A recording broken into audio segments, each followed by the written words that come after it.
ఇక్కడ ఇప్పుడు తెలంగాణ ఎన్నికల సందర్భంలో కూడా ఇప్పుడు అధికారంలోకి వచ్చినటువంటి కాంగ్రెస్ పార్టీ కూడా 42% మేము లోకల్ బాడీస్ లో కూడా బీసీలకు ప్రాధాన్యం ఇస్తామని చెప్పడం జరిగింది. Congress party Bharatiya Janata party national లెవెల్లో కూడా బీసీల జనగణన చేస్తామని చెప్పడం జరిగింది. ఇవన్నిటి అంశాలను దృష్టిలో పెట్టుకొని బలహీన వర్గాలకు సమాన రాజకీయ ప్రాతినిధ్యం ఉండాలంటే, వారు ముందుకు రావాలంటే, బలహీన వర్గాలకు మరి ఒక సంఘ సంస్కర్తగా ఉండి భారతదేశ వ్యాప్తంగా అనేక ఉద్యమాలు చేసి భారతదేశంలో ఒక అవేర్నెస్ తీసుకొచ్చినటువంటి గొప్ప సంఘ సంస్కర్త జ్యోతిరావు పూలే గారి విగ్రహం అసెంబ్లీ ఆవరణలో ఉండాలనేటటువంటి అంశంతోని ఇవాళ భారత్ జాగృతి తరఫున మన స్పీకర్ గారు సభాపతి గారిని కలిసి వినతి పత్రం ఇవ్వడం జరిగింది.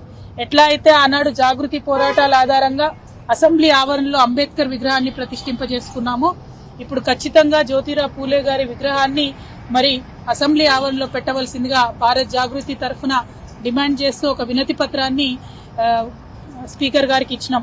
తప్పకుండా ఏప్రిల్ 11వ తారీఖు నాడు పూలే గారి జయంతి ఉంది. ఆ లోపల స్పీకర్ గారు ప్రభుత్వము స్పందించి ఒక పాజిటివ్ నిర్ణయాన్ని తీసుకుంటారని చెప్పి మేము మనస్ఫూర్తిగా భావిస్తా ఉన్నాం.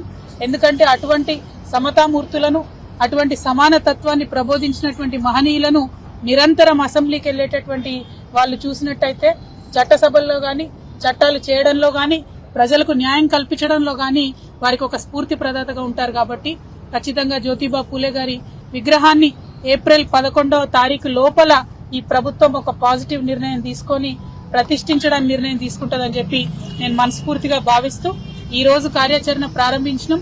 ఇవాళ నుండి ఏప్రిల్ 11th వరకు కూడా కంటిన్యూస్ గా రాష్ట్ర వ్యాప్తంగా భారత్ జాగృతి ఆధ్వర్యంలో ఇతర బీసీ సంఘాల అందరి ఒక మద్దతుతోని కూడా రాష్ట్ర వ్యాప్తంగా చర్చను లేవదీస్తాం. ప్రభుత్వాన్ని రిక్వెస్ట్ చేస్తాం. ప్రతి ఊరు నుండి, ప్రతి చోటి నుండి కూడా ఈ డిమాండ్ ప్రభుత్వాన్ని, స్పీకర్ గారిని తగిలే విధంగా మేము చేయడం జరుగుతుందని చెప్పి ఈ సందర్భంగా తెలియజేస్తూ త్వరలోనే మిగతా కార్యాచరణ అంతా కూడా ప్రకటిస్తాం. ఈ రోజు వినతి పత్రం ఇచ్చి వారిని కలవడం జరిగింది.